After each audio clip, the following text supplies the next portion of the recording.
ST सच्ची कहानियों पर आप सभी का स्वागत है। मुझे एक ऐसे लड़के से मोहब्बत हो गई थी जिसे समाज में लोग जल्दी स्वीकार नहीं करते। मैं जवान थी और खूबसूरत भी थी। स्कूल में पढ़ाया करती थी और बच्चों को ट्यूशन भी पढ़ाया करती थी। मैं आगे की और भी पढ़ाई कर रही थी। मेरा नाम जानवी है। ये बात तब की है जब मैं कॉलेज में पढ़ती थी। मैं पढ़ाई में काफ़ी होशियार थी। मेरे घर के हालात इतने अच्छे नहीं थे। मेरे घर में बस मेरी माँ ही थी। मेरे पापा बचपन में ही मर गए थे। मेरी माँ ने लोगों के कपड़े सी कर गुजारा किया था, लेकिन मुझे भी काफ़ी एहसास होता था कि मैं अपनी माँ की मदद करूं। इसलिए एक दिन मैंने फ़ैसला किया कि मैं ट्यूशन पढ़ाया करूंगी। मैंने ये बात अपने सर से शेयर की तो सर को काफ़ी अच्छा लगा। उन्होंने मुझे काफ़ी सपोर्ट भी किया, जिसकी वजह से मैं ट्यूशन पढ़ाने लगी थी। 2 बजे फ्री हो जाती थी और 4 बजे ही सबके घर जाकर उनके बच्चों को एक एक घंटा ट्यूशन पढ़ाया करती थी। मेरी माँ भी काफ़ी खुश हो गई थी क्योंकि मैं इस वजह से काफ़ी अच्छा कमा भी लेती थी। ऐसे ही दिन गुजरने लगे थे। एक दिन मेरे सर मुझे कहने लगे कि बेटी, मेरा एक ही बेटा है जो कि 10वीं क्लास में पढ़ता है। अगर तुम उसे पढ़ा लोगी तो मैं तुम्हारा एहसानमंद रहूँगा। मैं भी हैरान हुई थी क्योंकि वे तो खुद ही एक टीचर थे, तो वह अपने बच्चों को खुद भी पढ़ा सकते थे। लेकिन कहने लगे, मेरा बेटा बहुत ही बदमाश है, उसे पढ़ता नहीं है। अगर तुम मेरे बेटे को पढ़ा दोगी तो मैं तुम्हें काफ़ी अच्छे पैसे भी दे दिया करूँगा। उनकी बात सुनकर मैं भी खुश हो गई थी क्योंकि मैं जानती थी कि सर काफ़ी अमीर हैं। वे अपना एक ऑनलाइन बिजनेस भी करते थे, जिसकी वजह से वो मुझे काफ़ी अच्छी फ़ीस दे सकते थे। फिर मैं ट्यूशन पढ़ाने के लिए राज़ी हो गई थी। मैंने कह दिया कि ठीक है सर, 2-3 दिन में मैं आपके घर आ जाऊंगी। लेकिन सर उसी रोज़ ही कहने लगे कि बेटा तुम आज ही आ जाना। जैसे ही मुझे छुट्टी हुई तो मैं सर के साथ ही उनके घर चली गई। उन्होंने मुझे ड्राइंग रूम में बिठाया और कहने लगे, मैं अभी अपना बेटा को भेजता हूँ। मैंने 3-4 मिनट इंतज़ार किया। कुछ देर के बाद उनका बेटा जैसे ही ड्राइंग रूम में आया तो उसको देखकर मैं हैरान हुई थी क्योंकि वह तो बहुत ही हैंडसम था। मुझे अपनी आंखों पर विश्वास नहीं हो रहा था कि जो मेरे सामने बैठा हुआ था वह कोई लड़का है या फिर कोई राजकुमार। वह मेरे सामने आकर बैठ गया। इससे पहले मैं लड़कों से बात नहीं करती थी क्योंकि मैं थोड़ी शर्मीली और शर्म लिहाज वाली लड़की थी। मेरी माँ ने मेरी परवरिश बहुत ही अच्छी की थी। मेरी कोई भाई बहन भी नहीं था, मैं इकलौती ही थी। इस वजह से काफ़ी मेहनत से उस लड़के से बात कर रही थी। कुछ देर में उसे पढ़ाती रही। उसके बाद मैंने उससे कह दिया कि आज के लिए इतना ही काफ़ी है। ये कहकर मैं घर चली आई, लेकिन मेरा दिमाग अभी भी उसी लड़के के बारे में सोच रहा था। उस लड़के का नाम कबीर था। कबीर बहुत ही हैंडसम और डैशिंग था। कबीर मुझे काफ़ी ज़्यादा सीरियस तबीयत का लग रहा था। देखने से नहीं लग रहा था कि वो बदमाश भी हो सकता है। पर अगले ही दिन मैं हैरान हो गई क्योंकि मैं बिना बताए कबीर के घर चली गई थी। जब मैंने कबीर को इस हुलिये में देखा तो मैंने जल्दी से अपनी आंखें झुका ली क्योंकि मैं नहीं चाहती थी वो मुझे देखे। वह अपने फ्रेंड के साथ खेल रहा था। मैंने उसे बस एक ही नज़र देख पाई थी, लेकिन उसने जैसे ही मुझे देखा जल्दी से अंदर चला गया। कुछ ही देर के बाद मेरे पास पढ़ने के लिए आया। अब उसने पैंट शर्ट पहना हुआ था। इससे पहले तो उसने हाफ निकर और टी शर्ट में था। मैं बहुत हैंडसम लग रहा था। कहने लगा, मैडम जी कल मेरा टेस्ट है। मैंने उसे टेस्ट की तैयारी करवाई और उसे वार्निंग दी कि तुमने इस टेस्ट में बहुत अच्छे नंबर लेकर आने हैं क्योंकि मैंने तुम्हें बहुत अच्छी तैयारी करवाई है। मेरी बात पर कहने लगा, नहीं मैडम जी, मुझे बायोलॉजी बहुत मुश्किल लगती है। मैं अच्छे नंबर तो नहीं ला सकता, लेकिन पास हो जाऊंगा। उसकी बात पर मैं हैरान हो गई थी। पर उससे पहले कि वह रो देता मैंने उसे कहा, चलो ठीक है, लेकिन अगर तुम फेल हो गए तो। फिर वह कहने लगा, मैडम जी आप मुझे कोई भी सज़ा दे देना, मुझे मंजूर है। उसकी बात पर मैं शरारती अंदाज में मुस्कुराने लगी थी। मैंने कह दिया, ठीक है, अगर तुम फेल हो गए तो मैं तुम्हें सज़ा दे दूंगी। अब मैं इसका इंतज़ार करने लगी कब वह टेस्ट में फेल हो जाए, मैं उसे कोई सज़ा दे सकूं। न जाने क्यों मुझे कबीर को तंग करने में काफ़ी मज़ा आने लगा था।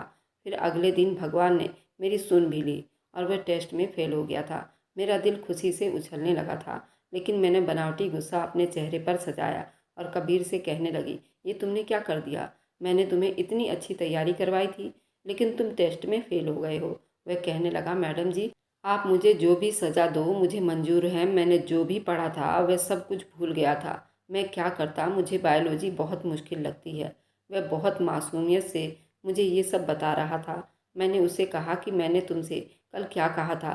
कहने लगा, आपने यही कहा था अगर मैंने टेस्ट अच्छा नहीं दिया और मैं फ़ेल हो गया तो आप मुझे सज़ा देंगी।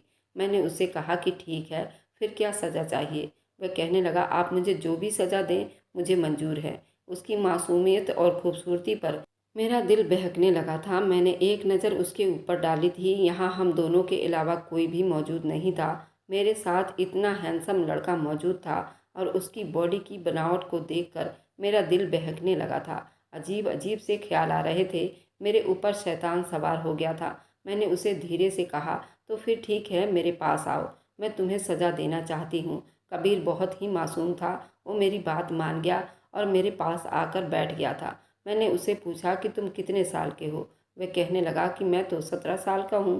वह 17 साल का था और मैं 25 साल की थी। मैंने उसे कहा कि मैं तुम्हें कोई भी सज़ा दूंगी तो क्या तुम अपने घर वालों को वो सज़ा बता दोगे? वह कहने लगा, नहीं मैडम जी, मैं अपनी सज़ा क्यों बताऊंगा? अगर ऐसा किया तो पापा मुझ पर गुस्सा हो जाएंगे, क्योंकि मैं आपके पढ़ाने के बावजूद भी अपनी पढ़ाई पर ध्यान नहीं दिया। इसलिए मैं ये सज़ा किसी को भी नहीं बताऊंगा। मैं चुप हो गई थी। उसका ड्रेसिंग लंबाई चौड़ाई देखकर मेरा दिल चाहा कि उसके बाहों में लेट जाऊं और वह मुझे चूम ले, लेकिन मेरा दिल ये करने से इनकार कर रहा था।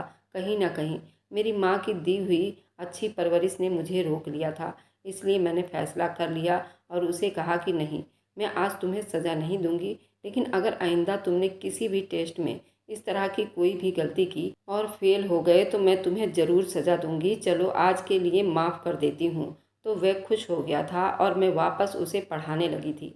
एक दिन मैं कॉलेज में ही थी जब सर मेरे पास आए और कहने लगे, बेटी, मुझे तुमसे कोई बात करनी है।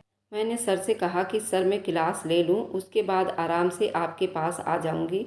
आपने मुझे जो भी कहना है वो मुझे कह दीजिएगा। इस तरह मैं क्लास के बाद सर के पास चली गई थी तो सर बिजी थे। कुछ देर के बाद ही मैं अंदर गई थी। सर कहने लगे, हाँ बेटी, बैठो, मैंने तुमसे कबीर के बारे में बात करनी है। ये सुनकर मैं हैरान हो गई थी कि अचानक से उनको क्या बात करनी है। लेकिन सर कहने लगे, बेटी, मैं चाहता हूँ कि कबीर तुम्हारे घर चला जाए। उनकी ये बात सुनकर मैं हैरान हो गई थी। आखिर वह ऐसा क्यों चाहते थे? सर कहने लगे, बेटी, मैं तुम पर विश्वास करता हूँ, तुम बहुत अच्छी लड़की हो, इसलिए मैं चाहता हूँ कि मेरा बेटा तुम्हारे पास ही रहे, क्योंकि मुझे किसी काम के लिए बाहर जाना है, लेकिन शहर में मेरा कोई नहीं है जिसके पास मैं अपने बेटे को छोड़ दूँ। और मेरे बेटे के दोस्त यार मुझे कुछ ज़्यादा ही बिगड़े हुए लगते हैं, इसलिए मैं नहीं चाहता उन लोगों के पास छोड़ना। और वैसे भी उसके टेस्ट हो रहे हैं, मैंने यही सोचा कि तुम उसको पढ़ाती रहोगी, इसलिए मैं उसे तुम्हारे पास ही छोड़ देता हूँ। तुम्हारे घर पर तुम्हारी माँ है, उसका ख्याल रख लेगी। मैंने सर की बात सुन ली तो मैं हैरत में डूब गई थी। मैं क्या फ़ैसला करूं? लेकिन मैंने सर को कह दिया, सर कोई बात नहीं, मैं आपके बेटे को अपने घर पर ही पढ़ा दूंगी। लेकिन अंदर से मेरा दिल कहीं ना कहीं कांप रहा था, क्योंकि मैं बहुत मुश्किल फ़ैसला कर लिया था। ऐसा कैसे हो सकता है कि मैं अपने दिल को कबीर को अपने ही घर में देख कर कैसे संभाल सकती हूँ? इतना हैंडसम और डैशिंग लड़का मेरे पास मेरे साथ रहने वाला था। लेकिन फिर मैंने मम्मी का सोचा, वह तो घर पर मौजूद होंगी, मैं उसे अलग कमरे में सुला दूंगी। यही सोचकर मैंने सर को हाँ कर दी थी। फिर सर मुझे अपने साथ अपने घर ले गए। सर ने शायद कबीर को फ़ोन करके तैयार करने के लिए कह दिया था। उसके साथ एक छोटा सा बैग भी था। कबीर काफ़ी उदास था। सर उसे समझाने लगे, बेटा देखो, अपनी टीचर को तंग नहीं करना। अब ये आपको पढ़ाएंगी भी और उनकी माँ आपका ख्याल रखेंगी। मैं इन पर भरोसा कर रहा हूँ, लेकिन तुम बहुत शरारती हो। मुझे डर है कि कहीं टीचर को तंग ना करना और वह तुम्हें डांट ना दे, इसलिए मैं चाहता हूँ कि उन्हें तंग मत करना और वह जैसा पढ़ाएं वैसा ही पढ़ना। वे जो कहें बात को मानना है, वही करना है जो तुम्हारे मैडम जी कहें। कबीर कहने लगा, ठीक है पापा, मैं मैडम जी को शिकायत का मौका नहीं दूंगा और मैडम जी को तंग भी नहीं करूंगा। इस तरह मैं कबीर को अपने घर लेकर चली आई थी। मेरे पास कोई गाड़ी तो थी नहीं, मैं अपने स्कूटी पर थी, इसलिए कबीर को अपने पीछे बिठाया और उसका बैग मैंने अपने आगे रख लिया था। कबीर काफ़ी आराम से बैठ गया था। उसने एक हाथ मेरे कंधे पर रख दिया था तो मुझे कुछ अजीब सा महसूस होने लगा था। मेरा दिल अजीब से अंदाज में धड़क उठा था। मैं जितना चाहती कि उस लड़के से खुद को दूर रखूं, उतना ही मेरा दिल उसकी तरफ खींचने लगता था। लेकिन मैंने खुद पर काबू पाया और उसे अपने घर लेकर आ गई थी। मम्मी ने उसे देखा तो बहुत हैरान हो गई थी। मैंने मम्मी को सारी बात बता दी थी। वे कहने लगी, इधर आओ बेटी, मुझे तुमसे कोई बात करनी है। मैं मम्मी के रूम में गई। तो मम्मी कहने लगी, बेटी तुमने ये क्या कर दिया? तुम जानती भी हो ना कि तुम्हारी कज़न की शादी है, वहाँ पर मुझे जाना है। वह शादी दूर शहर में है, मैं 3-4 दिन के बाद ही आऊँगी। और अब तुम कबीर को लेकर आ गई हो, तो अब वह अकेला कैसे रहेगा? मम्मी की बात सुनकर मेरे दिमाग में आया कि मैं तो भूल ही गई थी, उनको एक शादी पर जाना था। अब मैं क्या करती? मुझे काफ़ी अजीब भी लग रहा था, लेकिन मैंने खुद को समझाया। मम्मी को कहने लगी, आप इस समस्या का हल निकाल लीजिए। अब ऐसा तो नहीं कर सकती कि कबीर को वापस भेज दूँ, क्योंकि कबीर के पापा चले गए हैं और अगर मैंने सर को अब इनकार कर दिया तो उन्हें अच्छा भी नहीं लगेगा। इसलिए ऐसा करते हैं कि आप शहर चले जाइए, मैं कबीर को संभाल लूँगी। वह बहुत ही अच्छा लड़का है, मुझे कोई दिक्कत नहीं होगी। माँ कहने लगी, नहीं नहीं, ऐसा नहीं कर सकते, मोहल्ले के लोग बातें बनाएंगे। मुझे गुस्सा आ गया। मैंने कहा, माँ आप मोहल्ले वालों की बातों पर कब से विश्वास करने लगी हैं? आपको पता है कि आपकी बेटी कैसी नीयत की है? क्या आपको अपनी बेटी पर भरोसा नहीं? आप ऐसा करें कि आप आराम से शादी में जाएं, सब कुछ मुझ पर छोड़ दीजिए, अपनी बेटी पर छोड़ दें। आपकी परवरिश पर कभी मैं दाग नहीं आने दूंगी। मेरी माँ को मुझ पर विश्वास था और मुझ पर विश्वास करते हुए वह भी शादी पर चली गई। अब इस घर में मैं थी और मेरे साथ कबीर था। वह मुझसे पूछने लगा, मैडम जी आपकी माँ कहाँ गई हैं? मैंने कहा, उन्हें कुछ काम था, रात तक आ जाएंगी। मैं हैरान हो गई। मैंने कबीर को कहा, ऐसा करो कि तुम सो जाओ, क्योंकि वैसे भी कल छुट्टी है, तो मैं तुम्हें बाकी सारा कल पढ़ा दूंगी। कबीर कहने लगा कि ठीक है मैडम जी। मैंने उसे रूम का रास्ता दिखा दिया, वो वहाँ चला गया। लेकिन फिर अचानक ही उसे मेरी माँ का ख्याल आया।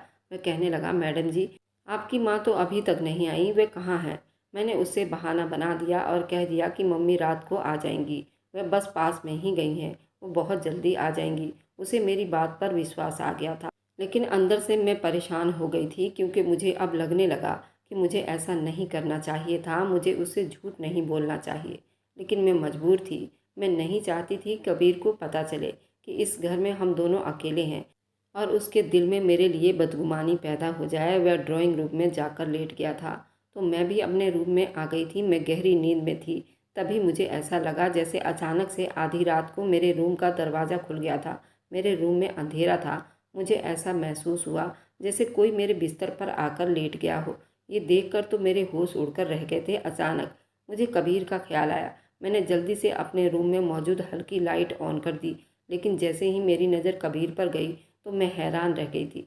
मेरे बिस्तर पर कबीर लेटा हुआ था। मैंने कहा, कबीर ये क्या बदतमीजी है, तुम यहाँ पर क्या करने आए हो? तुम जहाँ सो रहे थे वहीं जाओ। वह कहने लगा, मैडम जी बुरा मत मानना, लेकिन मुझे अंधेरे में और अकेले घर में सोने की आदत नहीं है। मैं कभी अकेले नहीं सोया। अब भी सोता हूँ तो पापा के रूम में ही सोता हूँ। मैंने अपना बेड पापा के रूम में ही लगा रखा है, और अगर मैं गलत नहीं हूँ तो मैं ये भी जानता हूँ कि इस घर में मेरे और आपके अलावा कोई भी मौजूद नहीं है। लेकिन मैं क्या करूँ, मुझे अकेले घर में डर लगता है। मैं अकेले नहीं सो सकता, इसलिए मैं आपके पास सोऊंगा। मैंने उसकी बात सुनी तो उसके पागलपन पर मेरा जी चाहा अपना सर दीवार पर मार लूँ। ये कैसा लड़का था जो मेरे साथ सोने में शर्म महसूस नहीं कर रहा था। मैंने उसे कहा, कबीर तुम इतने छोटे भी नहीं हो, तुम तो जानते हो ना कि हम दोनों एक रूम में नहीं रह सकते। क्या अब ये भी मुझे तुम्हें समझाना पड़ेगा? वह कहने लगा, मैं जानता हूँ, लेकिन मैं क्या करूँ, मैं मजबूर हूँ। मैं कभी भी अकेला नहीं सोया।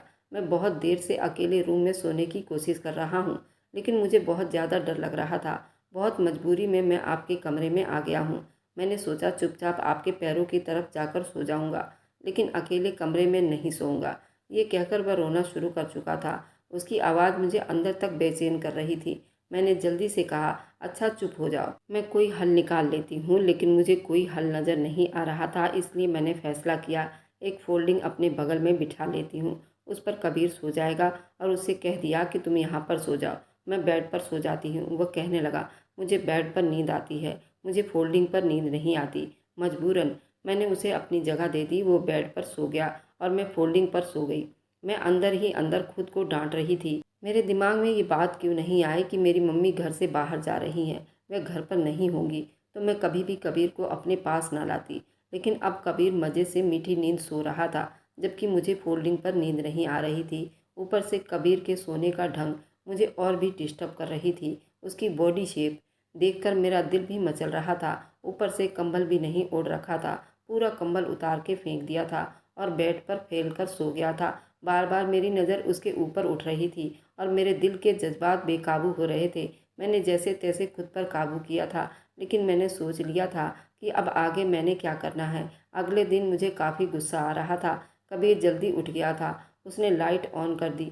मैंने उसे गुस्से से कहा, ये क्या बदतमीजी है। मैंने फैसला कर लिया था कि मैं अब उसे डांट कर ही रहूँगी और उसे इतना डांट लगाऊंगी कि उसे पता चल जाएगा उसने क्या किया है। इसी तरह जैसे ही मैंने उसे पढ़ाना शुरू किया तो मैंने उसे काफ़ी डांटा था। उसके एक एक टॉपिक को बार बार याद करने को कहा था और जब उसे याद नहीं हो रहा था तो उसे गुस्से में मैंने उसे एक चांटा भी मार दिया था। वह अपना गाल पकड़े हैरानी से मुझे देख रहा था। मैंने ये चांटा जानबूझकर मारा था ताकि रात को वो मेरे करीब ना आए। मैं नहीं चाहती थी कि जज्बात में बहक कर कोई गलत कदम उठा लूँ। कबीर भी समझ गया था। बड़ी बड़ी आंखों में आंसू भरकर कहने लगा, ठीक है, मैं अब आपको कभी तंग नहीं करूँगा। मैं वापस अपने कमरे में चला जाता हूँ। लेकिन मैं भी मजबूर थी। मैं उसे वापस नहीं भेज सकती थी। 3 दिन ऐसे ही बीत गए थे। मुझे बहुत बुरा लग रहा था। लेकिन उसके बाद कबीर ने अपने पापा को बता दिया।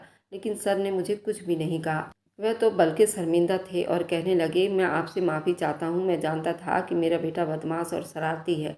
वह कोई ना कोई ऐसी हरकत ज़रूर कर देगा। मैंने सर को कहा, कोई बात नहीं, मैं जानती हूँ कबीर अभी छोटा है, नादान है, उसे समझ नहीं थी, इसलिए मैंने भी उसे इज्जत दे दी थी। लेकिन अगले ही दिन सर ने कह दिया कि अब कबीर तुमसे नहीं पढ़ेगा।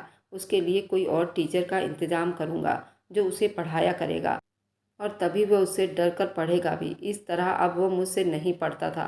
लेकिन मेरा गुजारा तो फिर भी चल रहा था। मैं धीरे धीरे कबीर को भूल गई थी, लेकिन दिल के किसी एक कोने में वह अभी भी बसा हुआ था। जब मैंने उसको थप्पड़ मारा था और उसकी आंखों में आंसू चमक आए थे, उस पल को याद करती हूँ तो मैं दिल में एक टीस उठती है। मैं नहीं चाहती थी मेरी वजह से कबीर की आंखों में आंसू आए, लेकिन उस समय कबीर को थप्पड़ मारना जरूरी था। नहीं तो वह उम्र के जिस हिस्से में था कभी भी बहक सकता था और मैं भी उस समय उम्र के नाजुक हिस्से में थी। हम दोनों की उम्र बहक जाने वाली थी। अगर उस समय मैं कुछ गलत कर जाती तो ज़िंदगी भर खुद से नज़रें नहीं मिला पाती और ना अपनी माँ के सामने नज़र उठाकर बात कर पाती। इसलिए मजबूरन कबीर को सही राह दिखाने के लिए उसे थप्पड़ मारना जरूरी था। 5 साल का समय गुजरा था। जब एक दिन मुझे पता चला कि अब वह कॉलेज पहुंच गया है तो मैं बहुत हैरान हुई थी, क्योंकि उस वक्त मैं जेवीटी का कोर्स कर रही थी। वो मुझसे पूरे 7 साल ही छोटा था। एक दिन अचानक ही मेरी नज़र कॉलेज के गेट पर कबीर पर पड़ गई थी। मैं उसकी डिसेंट पर्सनालिटी को देखकर हैरान हो गई थी। अब वह छोटा और शरारती नहीं था, बल्कि बड़ी और समझदार बन गया था। उसे कॉलेज की हवा लग गई थी। बहुत सी लड़कियां उसके आसपास मंडरा रही थी और मंडराती भी क्यों ना, वह बहुत ही हैंडसम और डैशिंग था। उसके आसपास लड़कियां खड़ी थीं और उससे बातें कर रही थी। मैं हैरान हुई। मैंने एक नज़र उसे देखा। शायद वह भी मुझे पहचान गया था, लेकिन वह मेरे पास नहीं आया। मैं बहुत ही हैरान हुआ कि ऐसे भी क्या नाराज़गी कि वो मेरे पास नहीं आया। कितने दिन ऐसे ही गुजरने लगे थे। मेरा दिल कहीं तड़प कर रह गया था। दिल में दबी हुई कबीर के लिए मोहब्बत फिर से मचलने लगी थी। मैं अब कबीर को रोज़ ही देखती थी। उसके पास लड़कियों की झुंड होती थी जो उसकी दोस्त बन गई थी और यही चीज़ मुझे बहुत बुरी लग रही थी। मजबूरन एक दिन मैं कबीर के पास चली गई। उससे कहने लगी, क्या तुमने मुझे पहचाना नहीं? उसने मेरी बात का जवाब नहीं दिया। मैं बहुत गुस्से में आ गई थी। उसका हाथ पकड़ लिया और एक साइड में ले गई। कहने लगी, ये क्या हरकत है? मैंने उससे कहा कि जब तुम मुझे ऐसे इग्नोर करोगे तो मैं ये सब करने पर मजबूर हो जाऊंगी, इसलिए चुपचाप मेरी बात सुनो। कबीर कहने लगा, मैं जानता हूँ मैंने तुम्हें बहुत तंग किया था। उसकी बात सुनकर मैं हैरान हो गई थी। मैं कहने लगी, मैंने तुम्हें पढ़ाया और तुम्हें मारा, क्या तुम इसका बदला इस तरह से लोगे? मेरी तुम बहुत इज्जत करते थे, लेकिन अब मुझसे ऐसी बात करोगे? वह कहने लगा, हाँ, उस वक्त आप मेरी उस्ताद थी, लेकिन अब तुम मेरे कुछ नहीं लगती और जिनको मैं नहीं जानता मैं उनसे ऐसे ही बात करता हूँ। मैं बहुत परेशान हो गई थी। उससे कैसे माफ़ी मांगूँ? फिर एक दिन मैंने उससे माफ़ी मांग ली थी। उसने कहा कि उस समय मेरा तुम पर गुस्सा करना बहुत ज़्यादा ज़रूरी था। अगर तुम पर गुस्सा ना करती तो बहुत कुछ गलत हो जाता। तुम और मैं उम्र के जिस नाजुक हिस्से में थे वह उम्र बहुत ही नाजुक होती है। ज़रा सी गलती हम दोनों को बर्बाद करके रख देगी। इसलिए मजबूरन मुझे तुम पर गुस्सा करना पड़ा था और तुम पर हाथ उठाना पड़ा था, क्योंकि ये कोई छोटी बात नहीं थी। एक जवान लड़का और लड़की इस तरह अकेले सोए। मैंने तुम्हें इसलिए गुस्सा किया था कि तुम गुस्सा होकर मुझसे अलग सोना शुरू कर दो। मैं भी एक लड़की थी, कब तक खुद पर कंट्रोल करती। मैं नहीं चाहती थी कि तुम मेरे साथ कुछ गलत करो, और सच तो ये है कि मैं धीरे धीरे तुम्हें चाहने लगी थी, तुमसे मोहब्बत हो गई थी। मेरी बात सुनकर वह चुप हो गया था, कुछ भी नहीं बोला था, लेकिन उसकी आंखों की चमक मुझे बता गई थी कि मेरी बात सुनकर वह खुश हो गया था। शायद वह भी मुझसे मोहब्बत करता था। मैं ये सब कहकर चली आई थी, लेकिन वह भी खड़ा नहीं रहा और वापस चला गया था, क्योंकि अब मैं जानती थी कि शायद उसे गलती का एहसास हो जाएगा और वो मुझसे माफ़ी मांगने आएगा। पर दिन ऐसे ही गुजरने लगे थे। कबीर तो मेरे पास नहीं आया था। कुछ दिन ऐसे ही गुजर गए। एक दिन किसी ने मुझे आवाज़ लगाया। जैसे ही मैंने पीछे देखा, कबीर था। वो मेरे पास आ गया और कहने लगा, मुझे माफ़ कर दो, मुझे ये सब कुछ नहीं करना चाहिए था, लेकिन मैं क्या करता। मुझे आज तक किसी ने ऐसी बात नहीं की थी जिस तरह तुम बात करती थी। तुमने मुझे पढ़ाया, उसका बहुत बहुत धन्यवाद। लेकिन मैं बहुत ही कमज़ोर था। मेरे पापा ने कभी मुझसे इस तरह तेज़ शब्दों में बात नहीं की थी, लेकिन तुमने उस दिन मुझे थप्पड़ मारा था। तब से मैंने फैसला कर लिया था कि मैं अपने पापा को बता दूंगा और मैं तुमसे अब नहीं पढ़ूंगा। और मैंने सोचा था अपने पापा से कहकर कोई दूसरा टीचर रखवा लूँगा। उसकी बात सुनकर मैं थोड़ा मुस्कुराने लग गई थी। अगले ही दिन मैंने अपनी माँ को अपना रिश्ता लेकर कबीर के पास भेज दिया था। मेरे सर को भी इस रिश्ते पर कोई ऐतराज़ नहीं था।